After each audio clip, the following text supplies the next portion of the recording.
नमस्कार साथियों, आपका स्वागत है आपके अपने YouTube चैनल मैथ सर्किल पर। कैसे हो आप सभी? आई होप अच्छे होंगे। आपकी परीक्षाएं नज़दीक है तो आप अच्छे से तैयारी करे होंगे, मुझे आशा है। आपका एग्ज़ाम दिसंबर के लास्ट में या जनवरी के स्टार्टिंग में हो सकता है। तो अब से पहले हमने 6 यूनिट कंप्लीट करा चुके हैं मैथमेटिक्स के पोर्शन में। डीएलएड सेकंड सेमेस्टर का ये वीडियो सीरीज चल रही है। यदि किसी भी साथी ने वो वीडियो नहीं देखी हो तो उनको जरूर देखें, जिससे आपको बेहतर समझ में आएगा। आज हम स्टार्ट करेंगे यूनिट नंबर 7, यानी कि एक चर वाली रैखिक समीकरणों के हल या फिर इन पर आधारित क्वेश्चनों को हम डिटेल में समझेंगे। यदि आपने ये वीडियो देख ली तो आज के बाद आपको रैखिक समीकरणों के बारे में कोई भी कंफ्यूजन नहीं रहेगा। तो आइए हम स्टार्ट करते हैं वीडियो नंबर लेक्चर नंबर यानी कि यूनिट नंबर 7 स्टार्ट करते हैं हम। तो इसमें हमें पढ़ना है रैखिक समीकरणों के बारे में। तो सबसे पहले मैं एक व्यंजक लिखता हूं, व्यंजक क्या होता है, फिर इसके बाद में हम रैखिक समीकरणों को समझेंगे। जैसे हमने कोई भी व्यंजक लिखा 2x प्लस 4, ये हमारा एक व्यंजक है और जिसमें हमने एक चर यानी कि चर x यूज किया है। इसी तरीके से अगर हमने एक और व्यंजक लिखा, जैसे हमने 5x प्लस 2, एक और हमने चर व्यंजक लिखा यानी कि 2x प्लस 4 और 5x प्लस 2, ये दो हमने व्यंजक लिखे जिनमें चर क्या है, x। यदि हमने इन दोनों व्यंजकों को हमने बराबर रख दिया, यदि इन दोनों व्यंजकों को हमने बराबर रख दिया तो हम क्या कहेंगे, एक समीकरण होगी। यानी कि यदि हमने दो व्यंजकों को, एक चर वाले दो व्यंजकों को, रैखिक व्यंजक है ये क्योंकि इसमें चर पद की अधिकतम घात क्या है, एक है। x की अधिकतम घात क्या है, इसमें एक है। ऐसा व्यंजक जिसमें चर पद की अधिकतम घात एक होती है उसको हम क्या कहते हैं, रैखिक व्यंजक। अब हमने इन व्यंजकों को आपस में इक्वल रखा है, तो ये अगर हम इनको सोल्व करेंगे यानी कि 2x plus 4 minus 5x minus 2 is equal to 0, ये कितना हो जाएगा, -3x और plus 2 is equal to 0, minus common लेके उधर ले जाएंगे तो कितना हो जाएगा, 3x minus 2 is equal to 0। तो ये हमारी एक क्या कहलाएगी, रैखिक समीकरण, एक चर वाली रैखिक समीकरण जिसमें चर क्या है, x। यानी कि ऐसी बीजीय व्यंजक, जिन दो बीजीय व्यंजकों को यदि हमने बराबर रख दिया उनको हम क्या कहेंगे, रैखिक समीकरण। या फिर हम दूसरे रूप में इनको क्या कह सकते हैं, यदि किसी बीजीय व्यंजक को हमने जीरो के इक्वल पुट कर दिया, जीरो के इक्वल रख दिया और जहां से हम उस चर पद का मान निकाल सकते हैं उसको हम क्या कहेंगे, रैखिक समीकरण, या उसको हम कहेंगे एक चर वाली रैखिक समीकरण। तो अभी हमें पढ़ना है यहाँ पे एक चर वाली रैखिक समीकरण। रैखिक समीकरण से मतलब साथियों हमारा ये होता है, उसमें जो चर पद होता है, चर पद की जो घात होती है वो अधिकतम क्या होनी चाहिए, एक। यदि किसी भी समीकरण में चर पद की अधिकतम घात एक है तो उसको हम कहेंगे रैखिक समीकरण, उसको हम कहेंगे रैखिक समीकरण। यदि चर पद की घात दो हो जाती है उसको हम कहेंगे द्विघातीय समीकरण।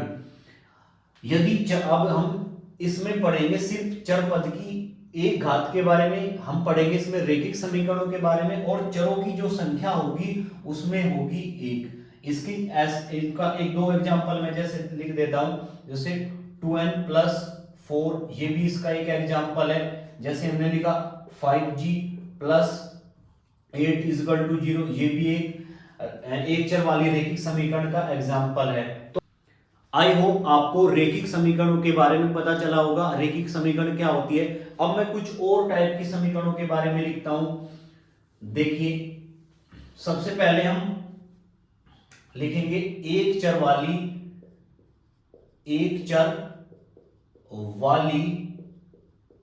रैखिक समीकरण।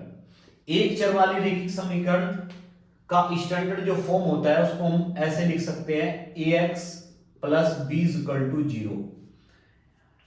अगर हम लिखे दो चरों वाली रैखिक समीकरण, यानी कि दो चरों वाली रैखिक समीकरण, दो चरों वाली रैखिक समीकरण लिखेंगे हम तो क्या हो जाएगी ये ax plus B Y plus C equal to 0।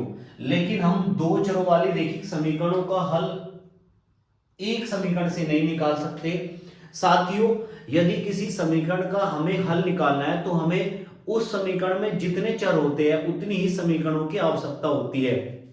हम यहां देखते हैं इसमें हमारे पास एक चर है यानी कि x, तो हम क्या कह सकते हैं इस समीकरण को हल करने के लिए हमें सिर्फ एक समीकरण की आवश्यकता होगी।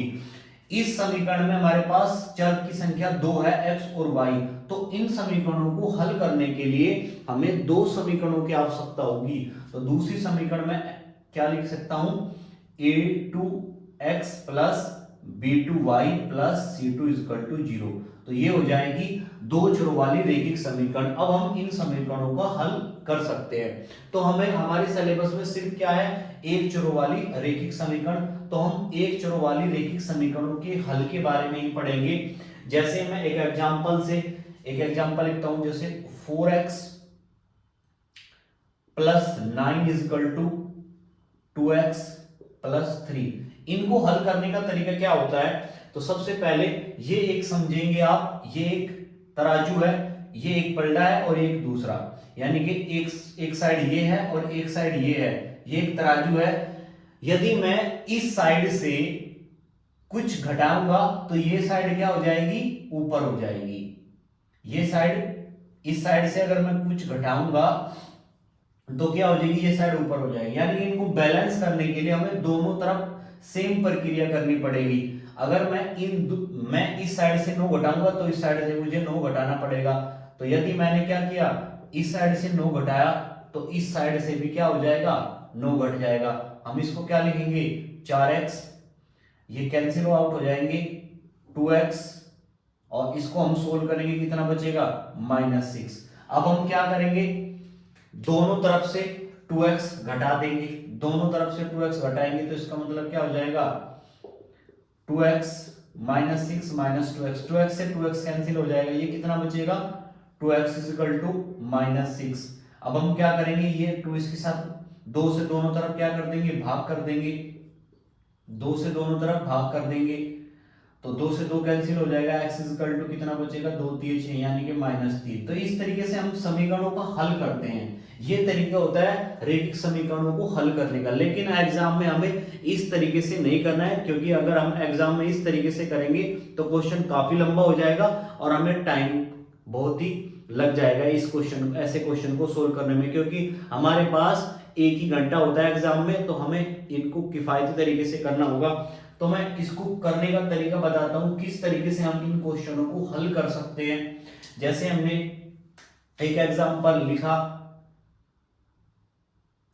2t plus 4 is equal to 8।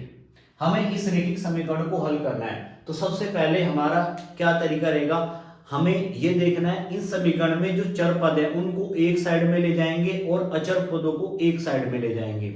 सबसे पहले चरों को एक साइड में और अचरों को एक साइड में, उसके बाद हम इनको सोल्व करते हैं। एक साइड से दूसरे साइड में ले जाने पर यदि कोई प्लस की राशि है तो दूसरी साइड में ले जाने पर वो माइनस की हो जाती है, अगर माइनस में है तो वो प्लस में हो जाती है। ये इंपॉर्टेंट टर्म है, यानी कि कोई भी संख्या या कोई चर या अचर एक साइड से दूसरी साइड में ले जाने पर यदि वो प्लस का है तो माइनस का हो जाता है, माइनस का है तो प्लस का हो जाता है। यदि वह संख्या मल्टीप्लाई में है तो दूसरी तरफ जाने पर डिवाइड में हो जाती है। यदि यानी कि एक तरफ वो गुणा में है तो दूसरी तरफ जाने पर वो क्या हो जाती है भाग में हो जाती है, और यदि वो एक तरफ डिवाइड में या भाग में है तो दूसरी तरफ जाने पर क्या हो जाती है वो गुणा में हो जाती है। तो हम करते हैं इस 4 को हम इस तरफ ले जाएंगे 2t, यानी कि ये 2t हमारा चर है और 4 और 8, 4 और 8 क्या है हमारा अचर। तो अचर को हम एक साइड में ले जाएंगे, 4 को दूसरी साइड में ले जाने पर एक प्लस का है तो इस तरफ जाने पर क्या हो जाएगा माइनस का। 8 में से 4 घटाएंगे क्या बचेगा 4। हमने क्या लिखा 2t इक्वल टू 4। अब हमें चाहिए सिर्फ t की वैल्यू, यानी कि एक चरों वाली समीकरण का हल का मतलब होता है हमें चर का मान निकालना, केवल और केवल चर का मान निकालना। यहां से अगर हमें 2t इक्वल टू 4 है तो हमें t की वैल्यू चाहिए, इसके साथ 2 गुणा में है, हमें 2 नहीं चाहिए तो 2 इसके क्या कहाँ चले जाएगा, गुणा से भाग में, तो 4/2 यानी कि 2 से 2 कैंसिल हो जाएगा, 2 दूनी 4, तो t इक्वल टू कितना हो जाएगा 2। तो इस तरीके से हम रैखिक समीकरणों का हल कर सकते हैं। अब मैं कुछ एग्जांपलों से इनको डिटेल में समझाने की कोशिश करूंगा रैखिक समीकरणों का हल कैसे करते हैं। आइए इन क्वेश्चनों के थ्रू हम बेहतर तरीके से समझेंगे एक चर वाली रैखिक समीकरण को हल कैसे करते हैं। तो सबसे पहले हमें पहला क्वेश्चन दिया गया है x + 2 = 3। यहाँ पे हमें x का मान निकालना है, यानी कि चर किसी भी समीकरण को हल करने का मतलब ये होता है हमें उस समीकरण में चर पद का मान निकालना। तो यहाँ से हमें x का मान निकालना है। हम क्या करेंगे, जो अचर पद है 2 और 3 उनको एक तरफ ले जाएंगे, यानी कि 2 को हम दूसरी साइड में ले जाएंगे, कितना हो जाएगा 3 - 2, क्योंकि 2 यहाँ पे प्लस का था, इस साइड में जाने पर क्या हो जाएगा माइनस का, तो x इक्वल टू कितना हो जाएगा 1, तो x इक्वल टू 1 इसका क्या हो जाएगा आंसर। दूसरे क्वेश्चन में हम देखते हैं, हमें g की वैल्यू निकालनी है, तो 3 को हम दूसरी साइड में ले जाएंगे, 3 यहाँ पे ऑलरेडी था, यहाँ से 3 माइनस में हो जाएगा क्योंकि यहाँ पे प्लस का है, 3 में से 3 घटाएंगे क्या हो जाएगा 0, तो g का मान कितना आ जाएगा 0। तीसरा क्वेश्चन देखते हैं, 5t = 10, हमें सिर्फ t की वैल्यू निकालनी है, इसके साथ 5 इसके मल्टीप्लाई में है, दूसरी साइड में ले जाएंगे तो ये कितने में हो जाएगा डिवाइड में, तो 5 डिवाइड में जाने में 5 से 10 2 बार जाएगा, तो t का मान कितना हो जाएगा 2।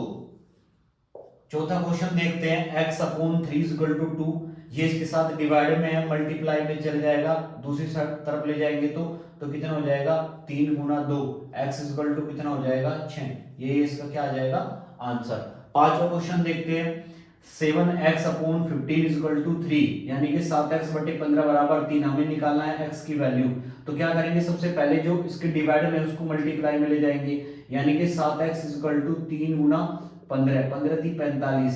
अब हमें निकालना है केवल x की वैल्यू, 7 इसकी मल्टीप्लाई में है, इसके डिवाइड में चला जाएगा, तो 45/7, ये इसका क्या हो जाएगा आंसर।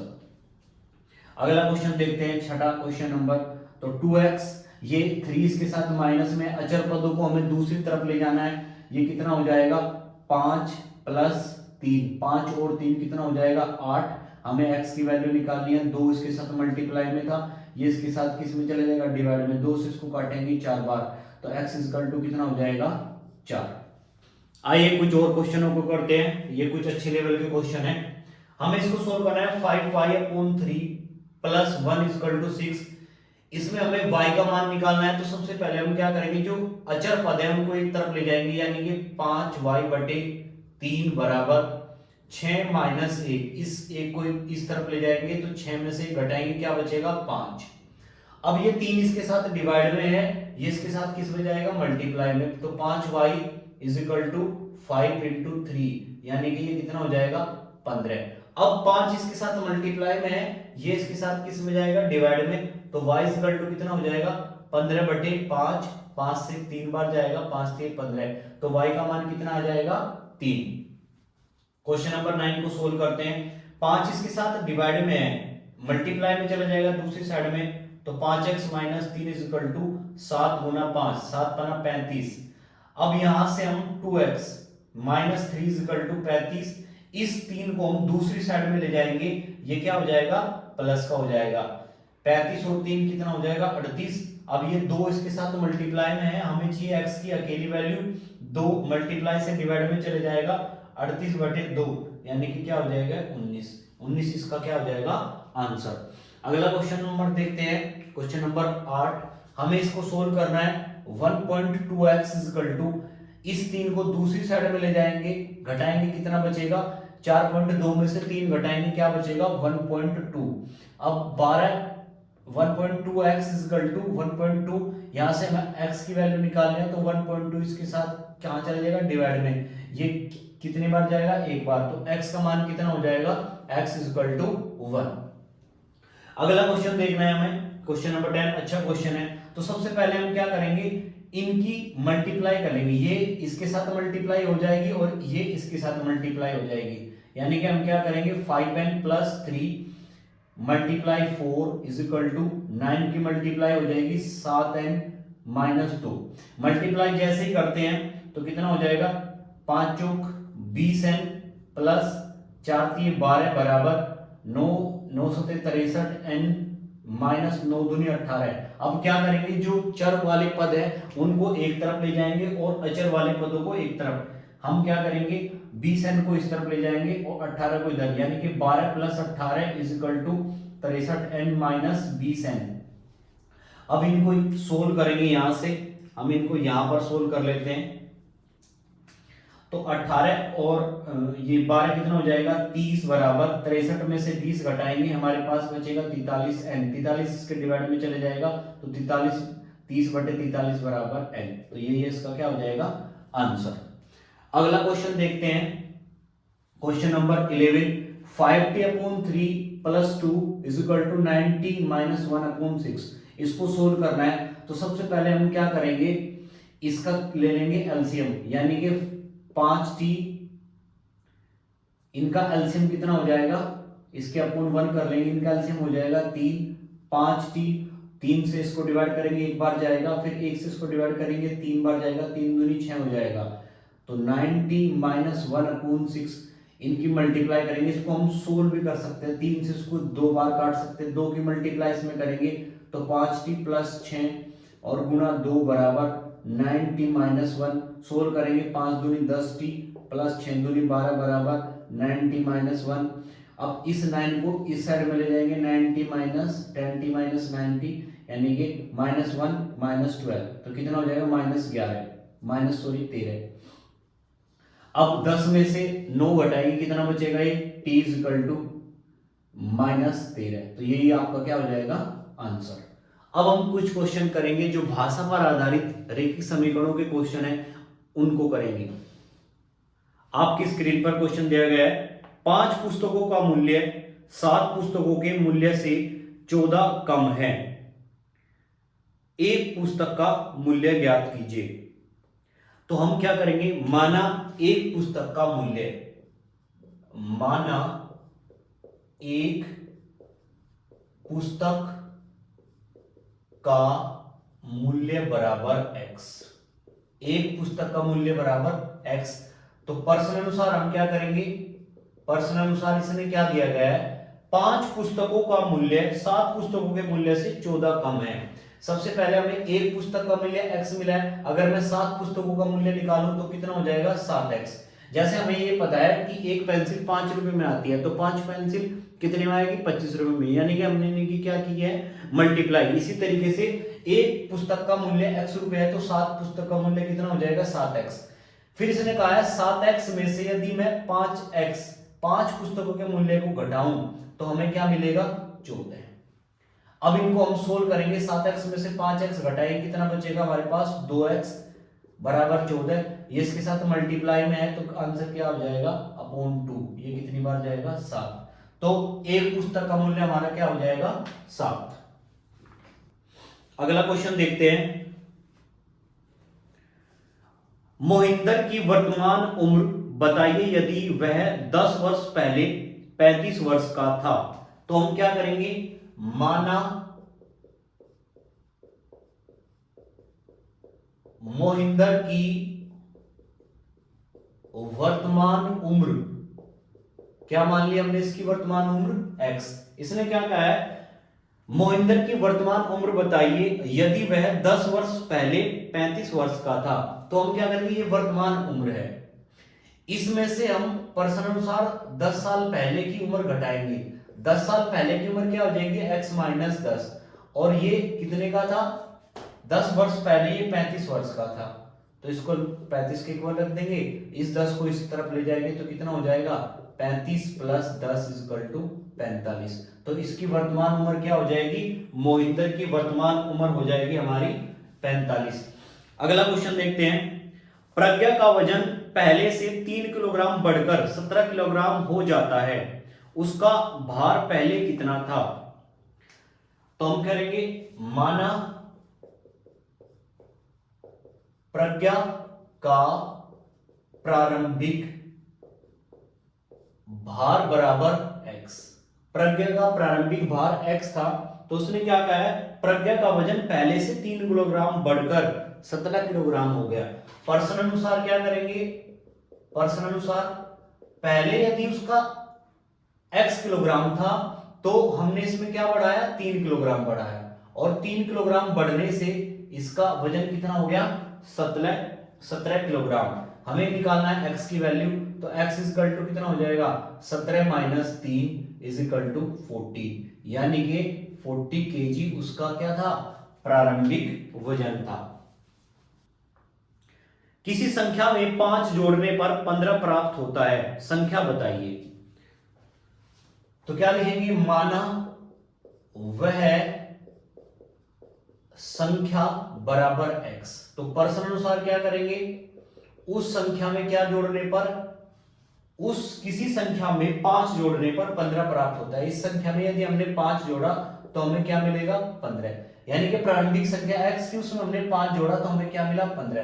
तो x इक्वल टू कितना हो जाएगा, 5 को दूसरी साइड में ले जाएंगे तो ये माइनस का हो जाएगा 10। तो प्रारंभिक संख्या हमारी क्या थी, 10। अगला क्वेश्चन देखते हैं, आपकी स्क्रीन पर दिया गया है, किसी संख्या का आधा उसकी चौथाई से 10 अधिक है, वह संख्या ज्ञात कीजिए। तो माना वह संख्या बराबर x। प्रश्न अनुसार इसमें क्या दिया गया है, प्रश्न अनुसार हमें ये कहा है इस संख्या का आधा निकालेंगे तो यानी कि x बटे 2, इस संख्या का आधा संख्या के 1/4, संख्या का 1/4 करेंगे तो x बटे 4, कितना अधिक है, 10 अधिक है, यानी कि आधा चौथाई से 10 अधिक है। अब इनको हमें सोल्व करना है तो इनका लेंगे हम एलसीएम, 2 से ही कितनी बार जाएगा, 2 बार। ये भिन्नों का एलसीएम लिया हमने, 2 दूनी 4, तो कितना हो जाएगा, 2x माइनस 4 से एक बार जाएगा, यह x हो जाएगा बराबर 10। 2x में से x घटाएंगे क्या बचेगा, x बटे 4 बराबर 10। 4 की मल्टीप्लाई दूसरी साइड हो जाएगी तो कितना हो जाएगा, 40। तो वह संख्या कितनी थी, 40। एक ठेले पर 550 संतरे हैं, इन्हें 2 ठेलों में इस प्रकार बांटिए कि उनमें से एक पर दूसरे की अपेक्षा 50 संतरे हो। तो हम क्या करेंगे, माना पहले ठेले पर संतरे बराबर x। जब टोटल संतरे कितने हैं हमारे पास, 550 है, एक ठेले पर 550 संतरे है, हमने एक ठेले पर संतरे कितने लिए x, तो दूसरे ठेले पर संतरे कितने हो जाएंगे, दूसरे ठेले पर संतरे 550 में से x घटा देंगे, क्योंकि दोनों को अगर हम जोड़ेंगे तो क्या हो जाएगा हमारा 550 संतरे। फिर इसने क्या कहा है, इन्हें 2 ठेलों में इस प्रकार बांटिए कि उनमें से एक दूसरे की अपेक्षा 50 अधिक हो जाए। तो एक प्रश्न अनुसार क्या करेंगे हम, प्रश्न अनुसार x में से 550 माइनस x को घटा के किसके इक्वल रख देंगे, 50 के बराबर, क्योंकि ये इससे 50 अधिक है। इसको सोल्व करेंगे, 550 प्लस x इक्वल टू 50, यहां से x और x कितना हो जाएगा, 2x माइनस 550 बराबर 50। तो 550 को दूसरी साइड में ले जाएंगे, कितना हो जाएगा ये, 50 प्लस 550 बराबर 600। तो x इक्वल टू कितना हो जाएगा, 600 बटे 2, यानी कि 300। तो हमारी पहले ठेले पर कितने हो जाएंगे, 300, और दूसरे ठेले पर कितने हो जाएंगे, 250। इस वीडियो में इतना ही। आपको ये वीडियो कैसी लगी, यदि आपको ये वीडियो पसंद आई हो और इसमें समझाया गया कॉन्सेप्ट समझ में आया हो तो वीडियो को लाइक करें, चैनल को सब्सक्राइब करना न भूलें, बेल आइकन को दबाएं जिससे अगली वीडियो डालने पर आपके पास नोटिफिकेशन समय से आ सके, और अपनी इस वीडियो को अपने दोस्तों के साथ जरूर शेयर करें। अगले वीडियो में हम फिर मिलते हैं, तब तक के लिए जय हिंद, जय भारत।